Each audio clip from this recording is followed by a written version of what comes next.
নমস্কার বন্ধুরা, আজকের গল্পে আমরা দেখতে চলেছি একটি পরিবার তাদের ব্যবসার উন্নতির জন্য এক ন্যায়ভাঙ্গী জিনের সাথে চুক্তি করে, কিন্তু একসময় এই চুক্তি তাদের জীবনের কাল হয়ে আসে এবং তাদের সাথে ঘটতে থাকে একের পর এক অদ্ভুত অদ্ভুত ঘটনা।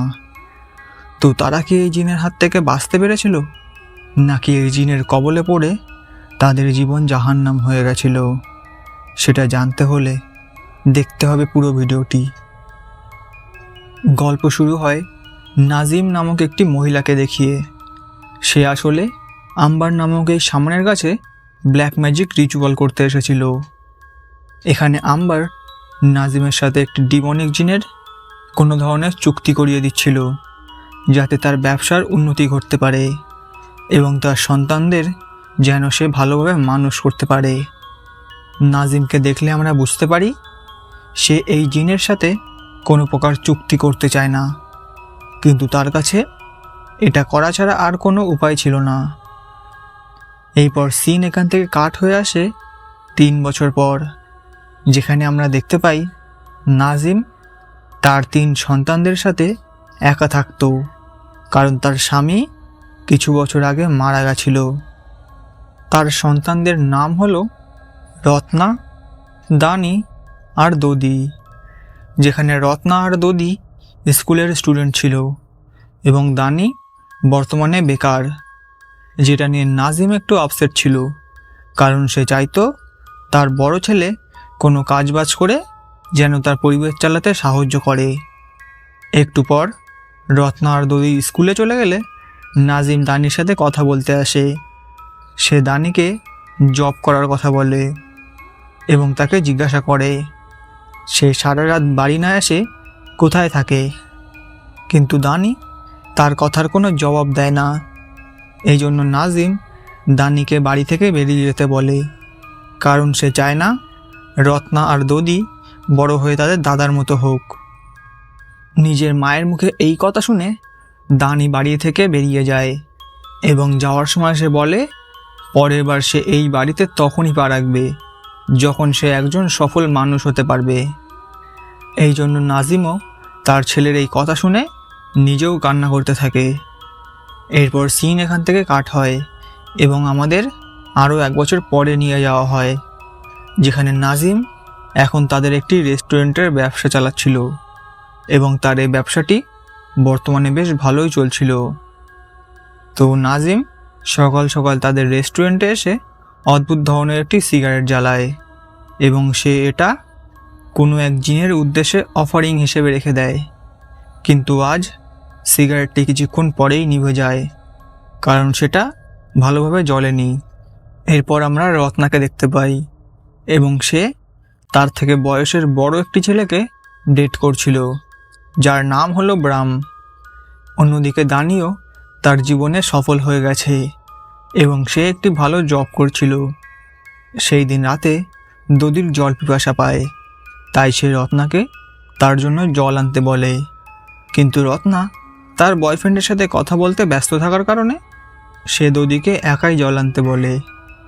তাই দদির কাছে আর কোনো উপায় না থাকায় সে একাই জল নিতে রান্নাঘরের দিকে যেতে থাকে, কিন্তু সিঁড়ি থেকে নিচে নামতে নামতে সে একটি ইভিল স্পিরিটকে দেখতে পায় যে তাদের ঘরের মধ্যে ঘোরাফেরা করছিল, কিন্তু হঠাৎই সেই আত্মাটি তার পেছনে এসে তাকে ভীষণভাবে ভয় দেখায়। তাই দদি ভয়ে সেখান থেকে পালিয়ে তার ঘরে চলে আসে, ফলে রত্নাকেই তার ভাইয়ের জন্য জল আনতে হয়। পরের দিন রত্না তার বয়ফ্রেন্ডের বাইকে করে তার মায়ের রেস্টুরেন্টে আসে, কিন্তু নাজিম রত্নাকে তার বয়ফ্রেন্ড ব্রামের সাথে দেখে নেয়। তাই নাজিম রত্নাকে সরাসরি বলে দেয় সে যেন কোনো অ্যাডাল্ট ছেলেকে ডেট না করে। রত্না তার মায়ের কাছে ক্ষমা চেয়ে তাদের জন্য খাবার নিয়ে বাড়ি চলে যায়। বন্ধুরা, নাজিমের রেস্টুরেন্টে তার একটি বান্ধবীও কাজ করত, যার নাম হলো রোদিয়া, কিন্তু আজ তাদের রেস্টুরেন্টটিকে বাইরে থেকে অনেক পুরনো এবং ডিমনিক লাগছিল। আন্দ্রে নামক একটি লোক রেস্টুরেন্টে খাবার নিতে আসলে সে এই ব্যাপারে তাদেরকে জানায়। তার এই কথায় রোদিয়া কোনো গুরুত্ব না দিলেও নাজিম এটা শুনে একটু চিন্তিত হয়ে পড়ে। সেই দিন তাদের রেস্টুরেন্টে কোনো কাস্টমারই হয় না, বলতে গেলে রেস্টুরেন্টটি একদম খালি ছিল। একটু পর আন্দের নামক লোকটি আবার ফিরে আসে, কারণ একটু আগে সে যে খাবারটি নিয়ে গেছিল সেটি একদম নষ্ট হয়ে গেছে। তাই নাজিম তার কাছে ক্ষমা চেয়ে তার টাকা রিটার্ন করে দেয়। এরপর বাকি খাবারগুলো চেক করলে নাজিম দেখতে পায় তাদের সব খাবার নষ্ট হয়ে গেছে, কিন্তু তারা তো এই খাবারগুলি কিছুক্ষণ আগেই বানিয়েছিল। তাই নাজিমের কাছে আর কোনো উপায় না থাকায় সেই সমস্ত খাবার ফেলে দেয়। একটু পর নাজিমের চোখ যায় সেই নিভে যাওয়া সিগারেটটির উপর, যেটা সে জিনের উদ্দেশ্যে অফারিং হিসেবে রেখেছিল। নাজিম সঙ্গে সঙ্গে বুঝে যায় সে জিনকে খুশি করতে ব্যর্থ হয়েছে এবং সেই জন্যই তার সাথে এই সমস্ত ঘটনা ঘটছিল। তাই নাজিম রোদিয়াকে নিয়ে আম্বারের কাছে যাওয়ার জন্য বেরিয়ে পড়ে। বন্ধুরা, আম্বার হলো সেই শামান যাকে আমরা গল্পের শুরুতে নাজিমের সাথে রিচুয়াল করতে দেখেছিলাম। তো তারা রাতের বেলা আম্বারের বাড়িতে পৌঁছালে একটি শকিং নিউজ জানতে পারে। তারা একজন মহিলার কাছে জানতে পারে গতকাল রাতেই আম্বারের ভয়ানকভাবে মৃত্যু হয়েছে। এমনকি সে মৃত্যুর আগে নিজের নখ দিয়ে নিজের মুখ খুঁচে নিয়েছে।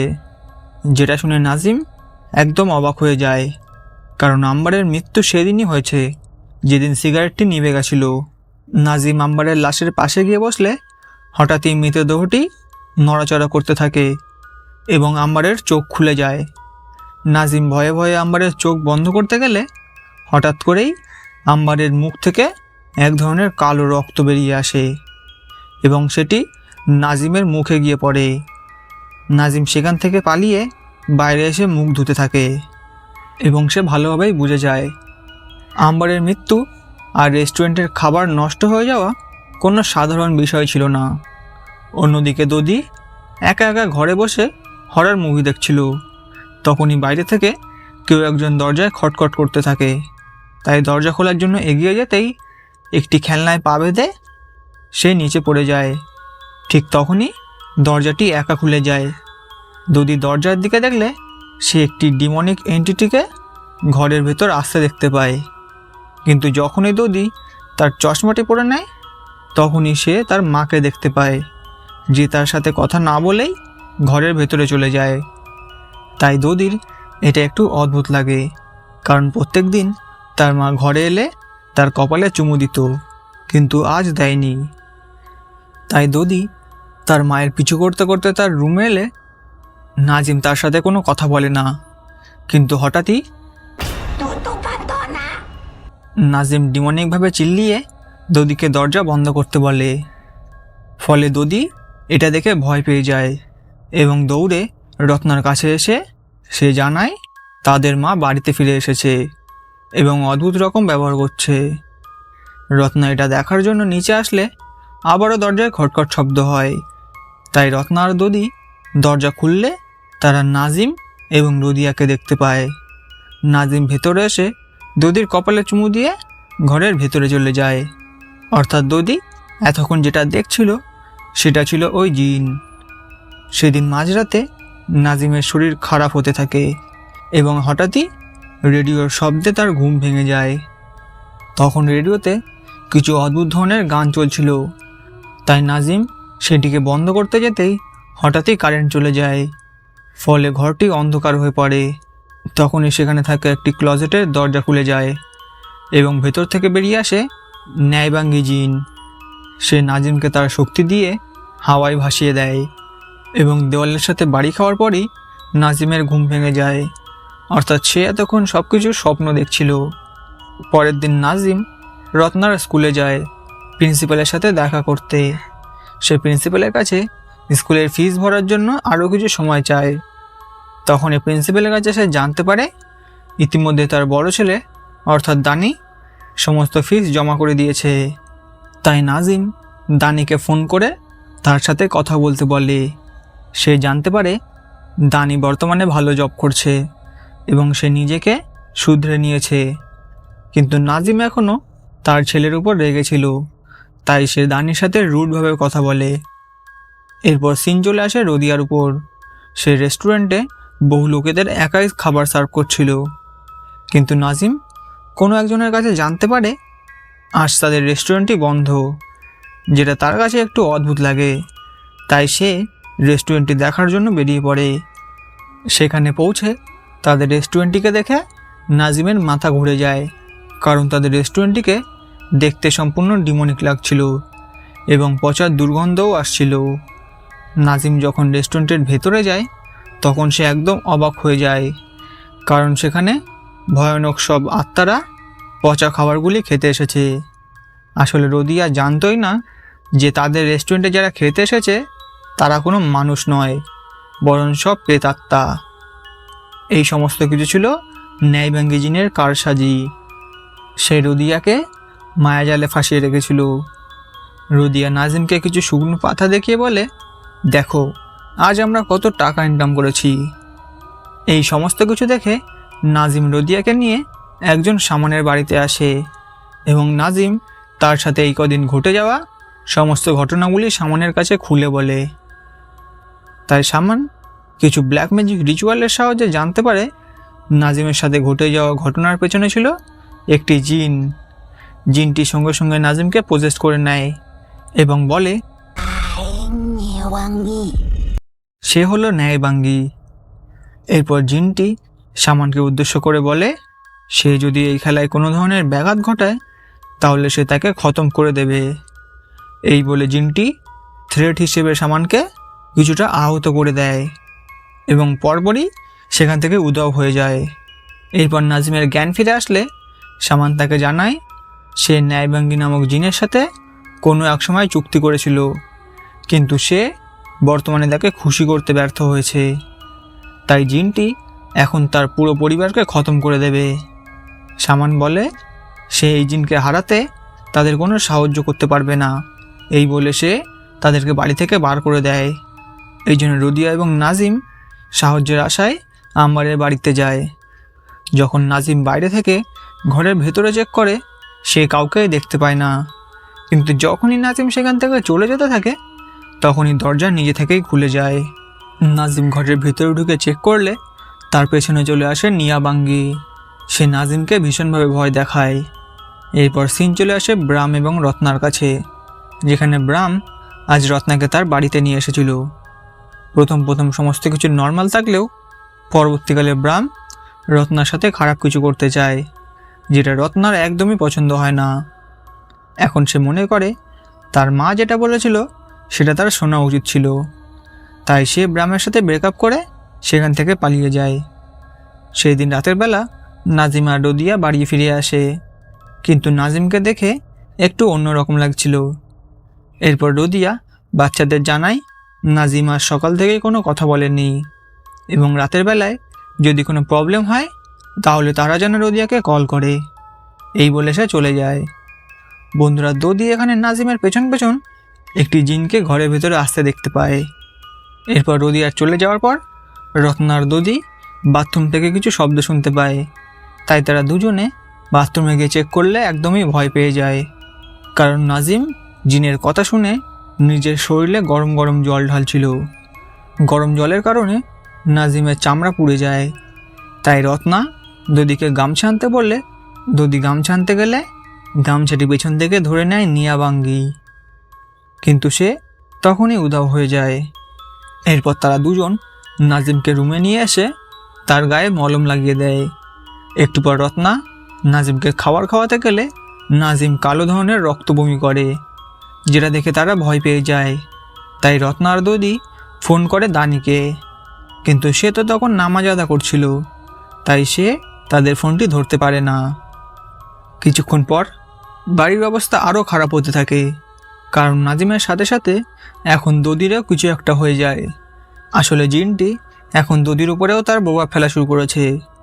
রত্না এই সময় একা কী করবে বুঝতে পারে না, কিন্তু ঠিক তখনই তার কাছে দানি ফোন করে। রত্না তার দাদাকে বাড়ির পরিস্থিতি সম্পর্কে বলে। দানি জানায় সে কিছুক্ষণের মধ্যে বাড়িতে পৌঁছে যাবে। ততক্ষণ রত্না যেন রোদিয়াকে তার বাড়িতে ডেকে নেয়। রত্না বৃষ্টির মধ্যে ছুটে ছুটে রোদিয়ার বাড়িতে যায়।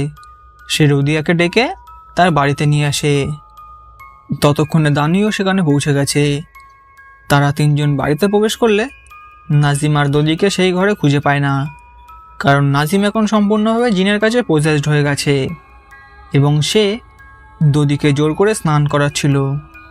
তারা তিনজন তখন নাজিমের হাত থেকে দদিকে বাঁচিয়ে নেয়। সিন চলে আসে পরের দিন বিকেলে। নাজিম তার 3 বাচ্চাদের আসল ঘটনা সম্পর্কে খুলে বলে। সে বলে, তোমাদের বাবা মারা যাওয়ার পর আমি খুব একা হয়ে পড়েছিলাম। তখন সংসার চালানোর মতো আমার কাছে পর্যাপ্ত টাকা ছিল না। তাই তোমাদেরকে মানুষ করার জন্য আমি নিয়াবাঙ্গির সাথে চুক্তি করি, যাতে আমাদের ব্যবসা ঠিক মতো চলতে পারে। পরিবর্তে আমি নিয়াবাঙ্গিকে রোজ সকালে অফারিং দিতাম, কিন্তু একদিন আমি তাকে অফারিং দিতে ভুল করি। তাই এখন নিয়াবাঙ্গি আমার উপর রেগে গেছে। বাচ্চারা বুঝতে পারে তাদের মা এগুলো তাদের জন্যই করেছে এবং তারা এই নিয়ে অনেক ইমোশনাল হয়ে যায়। কিন্তু হঠাৎই ঘরের দরজা নিজে থেকে খুলে যায় এবং দদি ঘরের বাইরে একটি জিনকে দাঁড়িয়ে থাকতে দেখে। তাই দানি বাইরে চেক করতে গেলে দরজা আপনা আপনিই বন্ধ হয়ে যায়, ফলে দানি বাইরেই ফেসে যায়। অন্যদিকে ঘরের ভেতর নাজিম আবারও পজেসড হয়ে গেলে সে ঘরের জিনিসপত্র এলোমেলো করতে থাকে এবং বাচ্চাদের ধাক্কা দিয়ে সে জোরে জোরে চিল্লাতে থাকে। নাজিম জিনের কথা শুনে তার কপাল দিয়ে জানলায় বাড়ি মারতে থাকে। দানি কোনো রকমের দরজা ভেঙে ভেতরে আসলে সে দেখতে পায় তাদের মা কাচের টুকরো দিয়ে নিজের হাত মুখ কাটছে। এমনকি নাজিম তাদের উপরেও হামলা করতে আসে। তাই দানি কোনো রকমে তাদের মাকে ঘরের মধ্যে আটকে ফেলে। পরের দিন সকালে তারা নাজিমকে চেক করতে আসলে নাজিমকে অনেক খারাপ অবস্থায় দেখতে পায়। তাই তারা নাজিমকে খাটে নিয়ে এসে তার ক্ষতস্থানে মলম লাগিয়ে দেয়। এরপর তারা 3 জন তার মায়ের কাছে নামাজ পড়ার সিদ্ধান্ত নেয়, যাতে ওই জিনটি তার মাকে ছেড়ে চলে যায়।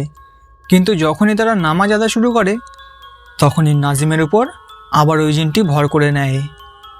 নাজিম চিল্লিয়ে তাকে খেতে দিতে বলে। তখন বাচ্চারা নাজিমকে শান্ত করার চেষ্টা করে, কিন্তু নাজিমের সাথে তারা পেরে উঠছিল না।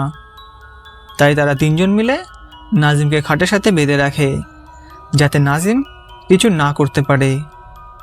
ওই দিন রাতেই দানি একজন প্রিস্ট এবং আশেপাশের কিছু লোকাল লোকজনদের তাদের বাড়িতে নামাজ পড়ার জন্য ডাকে, যাতে জিনটি তাদের মাকে ছেড়ে চলে যায়। নামাজ পড়া শুরু করতেই জিনটি আবার নাজিমকে ভর করে বসে এবং চিল্লিয়ে তাদের নামাজ পড়তে বারণ করে। সবাই তখন নামাজ পড়া বন্ধ করে দাঁড়িয়ে পড়ে এবং লোকাল প্রিস্ট জিনের সাথে লড়াই করার সিদ্ধান্ত নেয়। কিন্তু নিয়াবাঙ্গি তার শক্তি দিয়ে প্রিস্টকে উড়িয়ে দেয়ালে ছুঁড়ে মারে, ফলে তার সেখানেই মৃত্যু হয়। তারা সবাই প্রিস্টের লাশকে বাইরে বের করে নাজিমকে আবার ঘরের মধ্যে আটকে রাখে। আসলে তারা বুঝতেই পারছে না তাদের এখন কি করা উচিত। সেই দিন সারা রাত ধরে জিনটি বাচ্চাদের মা সেজে তাদেরকে কাছে ডাকতে থাকে, ফলে রাতে তাদের কারোর ঠিকমতো ঘুম হয় না। এরপর সিন চলে আসে রদিয়ার উপর। সে আসলে নাজিমদের বাড়ির দিকেই আসছিল, কিন্তু রাস্তা দিয়ে আসার সময় রদিয়াকে হর্ন করে নিয়াবাঙ্গি। রদিয়া ভয়ে সেখান থেকে পালিয়ে আবারও তার বাড়িতে এসে লুকিয়ে পড়ে, কিন্তু জিনটি এখানেও তার পিছু ছাড়ে না। পরবর্তীকালে নিয়াবাঙ্গি রদিয়ার উপর ভয়ানকভাবে হামলা করে। আসলে রদিয়ার প্ল্যান ছিল সে সকাল হলে নাজিমকে কোনো এক প্রিস্টের কাছে নিয়ে যাবে।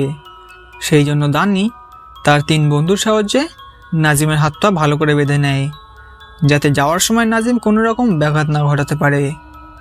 তারা যাওয়ার জন্য রদিয়াকে ফোন করলে রদিয়া তাদের ফোনের কোনো জবাব দেয় না। তাই দানি তার একটি বন্ধুর সাথে রদিয়ার বাড়িতে যায়। সেখানে গিয়ে তারা জানতে পারে গতকাল রাতেই রদিয়ার ভয়ানকভাবে মৃত্যু হয়েছে। দানি বুঝে যায় এই কাজটি ওই জিনের ছাড়া আর কারো নয়। এখানে রদিয়ার মেয়ে দানিকে সেই প্রিস্টের বাড়ির অ্যাড্রেস দেয়, যেখানে তাদের যাওয়ার কথা ছিল। তাই আর এক মুহূর্ত দেরি না করে দানি তার বন্ধু ও ভাই বোনদের সাথে নাজিমকে নিয়ে একটি গাড়িতে করে বেরিয়ে পড়ে। কিন্তু সারা রাস্তায় নাজিম ডিমনিকভাবে চিল্লাতে থাকে। প্রিস্টের বাড়ি জঙ্গলের একদম মাঝামাঝি হওয়ায় তারা মাঝ রাস্তায় গাড়ি থামিয়ে হেঁটে যাওয়ার সিদ্ধান্ত নেয়। কিন্তু কিছুক্ষণের মধ্যেই সন্ধ্যা হয়ে আসে। তাই তারা একটি জায়গায় দাঁড়িয়ে নামাজ পড়ার সিদ্ধান্ত নেয়। তারা নাজিমকে নিচে রেখে নামাজ পড়তে শুরু করে। কিন্তু দদি তার মায়ের আশেপাশে নিয়াবাঙ্গিকে দেখতে পায়। নামাজ পড়া শেষ হলে তার নাজিমকে আর সেখানে খুঁজে পায় না। তাই দানি তার 3 বন্ধুদের সাথে নিয়ে নাজিমকে খুঁজতে বেরিয়ে পড়ে। জঙ্গলে খুঁজতে খুঁজতে দানির 2 জন বন্ধু নাজিমকে একটি জায়গায় খুঁজে পেয়ে যায়। কিন্তু নাজিমকে দেখতে এখন অত্যন্ত রকম ভয়ানক লাগছিল এবং হঠাৎ করেই নাজিম তাদের উপর হামলা করে দেয়। একটু পর দানি তার আরেকজন বন্ধুর সাথে এখানে এসে তার 2 বন্ধুর মৃত লাশ দেখতে পায়, অর্থাৎ জিনটি এখানে তাদের 2 জনকে হত্যা করেছে। দানি তার 2 বন্ধুর লাশকে দেখে একটু অন্যমনস্ক হয়ে পড়ে। তখনই নাজিম এসে দানির 3য় বন্ধুকে হত্যা করে জঙ্গলের মধ্যে পালিয়ে যায়। দানি কষ্ট পাওয়া ছাড়া কিছুই করতে পারে না। অন্যদিকে রত্না আর দদি এখনও তার ভাইয়ের জন্য সেখানে বসে অপেক্ষা করছিল। তারা সেখানে তাদের মাকে দেখতে পায়। তাই রত্না আর দদি ধীরে ধীরে নাজিমের কাছে এগোতে থাকে। নাজিম তাদেরকে ভয় দেখিয়ে তাদের উপর হামলা করতে যায়। তাই রত্না আর দদি নাজিমের হাত থেকে বাঁচার জন্য পালাতে থাকে। কিন্তু নাজিম ডিমনিক আওয়াজ করে তাদের পিছু করতে থাকে। একসময় দদি মাটিতে পড়ে যায় এবং নাজিম তাকে ধরে ফেলে। কিন্তু তখনই সেখানে দানি চলে আসে। সে নাজিমের হাত থেকে দদিকে বাঁচিয়ে নেয়। কিন্তু নাজিমের ভেতরে থাকা জিন দানির উপরই হামলা করে দেয়। নাজিম তাকে মেরে ফেলতেই যাবে, ঠিক তখনই সেখানে মৌলানা সাহেব চলে আসেন। তিনি নাজিমকে এক ধরনের লাঠি দিয়ে মেরে নাজিমের ভেতরে থাকা জিনকে শান্ত করে ফেলে। এরপর প্রিস্ট নাজিমকে নিয়ে তার বাড়িতে চলে আসে। সে বাচ্চাদের জানায় এখন নাজিমকে বাঁচানো অসম্ভব, কারণ জিনটি এখন সম্পূর্ণরূপে নাজিমের শরীরকে হাতিয়ে নিয়েছে। যাই হোক, জিন যাতে আর বাচ্চাদের উপর হামলা না করে সেই জন্য প্রিস্ট দানিকে একটি নারকেল এবং আম্বারের কবর থেকে মাটি আনতে বলে, কারণ আম্বারই এই জিনকে ডেকে এনেছিল। কথা মতো দানিও সেগুলো নিতে বেরিয়ে পড়ে। যাওয়ার সময় প্রিস্ট দানিকে হোলি ওয়াটারের বোতল দেয়, যেটা তার কাজে আসতে পারে। দানি চলে যাওয়ার পর প্রিস্ট রত্নার দদিকে নিয়ে নাজিমকে ঘিরে বিশেষ ধরনের মন্ত্র বলতে থাকে। অন্যদিকে দানি এতক্ষণে আম্বারের কবরে পৌঁছে গেছে। সে যখনই কবর থেকে মাটি নিতে যায় তখনই সেখানে শত শত পোকা চলে আসে এবং দানি আশেপাশে কবর দেওয়া আত্মাদের চিৎকার শুনে ভয় পেয়ে যায়। তখনই দানিকে চারিদিক থেকে অশরীরী আত্মা ঘিরে ফেলে এবং আম্বারের কবর থেকে মাটি নিতে বারণ করে। হঠাৎই দানির মনে পড়ে প্রিস্টের দেওয়া হোলি ওয়াটারের কথা। তাই সে সঙ্গে সঙ্গে তার চারিদিকে হোলি ওয়াটার ছিটিয়ে দেয় এবং দেখতে দেখতেই সমস্ত আত্মারা সেখান থেকে গায়েব হয়ে যায়। আর দানি এই সুযোগে মাটি নিতে শুরু করে। অন্যদিকে নাজিমকে আবারও জিনটি ভর করতে শুরু করে এবং সে কালো ধরনের রক্ত বমি করে। নাজিম তার বাঁধন খুলে সম্পূর্ণভাবে ন্যায়বাঙ্গি জিনের কবলে চলে আসে। এরপর নাজিম প্রিস্টের উপর হামলা করে দেয়, কিন্তু প্রিস্ট নাজিমকে তার লাঠি দিয়ে মেরে দূরে সরিয়ে দেয়। তাই নাজিম উল্টো হয়ে প্রিস্টের উপর হামলা করে। সে পাল্টি দিয়ে প্রিস্টকে মেরে দূরে সরিয়ে দেয়। প্রিস্ট আর নাজিমের মধ্যে ভয়ঙ্করভাবে লড়াই চলতে থাকে। এক পর্যায়ে প্রিস্ট নাজিমকে মেরে ঘরের বাইরে বার করে দেয়, ফলে নাজিম অজ্ঞান হয়ে যায়। প্রিস্টটা চেক করতে গেলে নাজিম হঠাৎ করেই প্রিস্টের উপর হামলা করে তার গলায় কামড় বসিয়ে দেয়, ফলে প্রিস্ট এখানে ভীষণভাবে আহত হয়ে যায়। এরপর নাজিম একটি ছুরি নিয়ে রত্নার দদির দিকে এগোতে থাকে। সে হামলা করতেই যাবে, তখনই দদির নিষ্পাপ চেহারা দেখে নাজিম কোনো রকমে তার শরীরে থাকা জিনকে আটকে নেয়। সে অনুতপ্ত হয়ে কাঁদতে থাকে, কিন্তু জিন আবারও তার শরীরকে কবজা করে ফেলে। নাজিম তার বাচ্চাদের মেরে ফেলতেই যাবে, তখনই শেষ মুহূর্তে দানি এসে নাজিমকে আটকে নেয়, কিন্তু নাজিম দানির উপরেও হামলা করে বসে। আর এই সুযোগে আহত প্রিস্ট নারকেলের জল আর কবরের মাটি মিশিয়ে সেটি নাজিমের উপর ছুঁড়ে মারে। নাজিম চিল্লাতে থাকলে প্রিস্ট 2-3 বার জল ছুঁড়লে নাজিম অজ্ঞান হয়ে যায়। এরপর নাজিমকে মাটিতে শুবিয়ে তার উপর একটু রিচুয়াল করা হয়, যেখানে নাজিমের সন্তানরা নারকেলের জল দিয়ে তার সম্পূর্ণ শরীর পরিষ্কার করে। আর আম্বারের কবরের মাটি নাজিমের উপরে রাখা হয়। আর এই সমস্ত কিছু করার ফলে নিয়াবাঙ্গিকে বাধ্য হয়ে নাজিমের শরীর ছাড়তে হয়। রিচুয়াল করা শেষ হলে নাজিম তার জ্ঞান ফিরে পায়, কিন্তু সে ভালোভাবেই জানতো সে আর বেশিক্ষণ বাঁচতে পারবে না, কারণ তার বডি অনেক খারাপ অবস্থায় ছিল। নাজিম তার শেষ কথাগুলো তার বাচ্চাদের কাছে ক্ষমা চাইতে ব্যবহার করে। সে তার সন্তানদের গুড বাই বলে শান্তিতে মৃত্যুবরণ করে। নাজিমের মরে যাওয়ার পর তার বাচ্চারা তাকে জড়িয়ে ধরে অনেক কাঁদে, কিন্তু তারা জানতো তাদের মা মরে গেলেও এই জিনটি তাদের মায়ের আত্মাকে বন্দি করে রাখতে পারবে না। এরপর সিন চলে আসে কিছুদিন পর, যেখানে তারা 3 ভাই বোনেরা মিলে তার মায়ের রেস্টুরেন্টটিকে চালাচ্ছে, কিন্তু আমরা দেখতে পাই ওই জিনটি এখন রত্নার উপর ভর করেছে। আর এখানেই এই মুভিটি শেষ হয়ে যায়। তো বন্ধুরা, মুভিটি আপনাদের সবার কেমন লেগেছে? আমার তো এই মুভিতে একটা জিনিস সবথেকে ভালো লেগেছে, সেটা হলো রত্না। যাই হোক, তোমাদের কেমন লেগেছে ভিডিওটা সেটা তোমরা কমেন্টে জানাতে পারো। আর আমি এবার থেকে হরর মুভির সিরিজ আনতে চলেছি, তো তোমরা ফটোপাট চ্যানেলটিকে সাবস্ক্রাইব করে নাও। ব্যাস, আজকের জন্য এটুকুই। দেখা হবে পরের ভিডিওতে।